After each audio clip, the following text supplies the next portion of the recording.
अस्सलामुअलैकुम नाजरीन, आप देख रहे हैं A1 ग्लोबल टीवी और मैं हूं नाइला भट्टी। सबसे पहले शामिल करते हैं आज की अहम खबर शामिल करते ब्यूरो चीफ रावलपिंडी से रज़ा अहमद शाह का कहना था कि जमात इस्लामी ताजरों के दुख में बराबर के शरीक हैं, हर मुमकिन मदद करेंगे।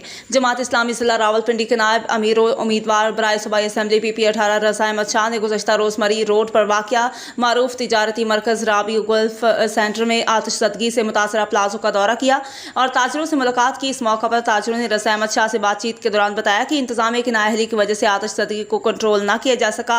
रावलपिंडी के रेस्क्यू के पास फायर टेंडर के पाइप फटे हुए थे, टैंकर्स में पानी नहीं था। अगर मौका पर CDA और बहरिया टाउन की रेस्क्यू टीमें ना पहुंचती तो नुकसान इससे कहीं ज्यादा हो सकता था। रज़ा अहमद शाह ने सदर ताजरान जानी खान और ताजरान से मुलाकात के दौरान कहा कि जमात इस्लामी मुश्किल की इस खड़ी में अपने ताजर भाइयों की हर मुमकिन मदद के लिए हाजिर है। ताजरान के साथ हर फॉरम पर आवाज़ बुलंद करेंगे। इस मौका पर रज़ा अहमद शाह ने आतिशज़दगी के बायस एक नौजवान की हलाकत पर गहरे अफसोस का इजहार किया। मुतासर खानदान से दिली हमदर्दी और ताज़ियत करते हुए हुकूमत से मुतालबा किया कि ताजरान गल्फ और राबी सेंटर के नुकसान का फौरी अजाला और वाक़े की तहकीकात की जाए। इस तरह के वाक़यात की रोकथाम के इक़दाम यकीनी बनाए जाएँ। इस मौका पर सदर ताजरान जानी खान, समी खान, शिराज और मोमिन खान ने रज़ा अहमद शाह को इस दुख की घड़ी में ताजरों की दादरसी करने पर शुक्रिया अदा किया।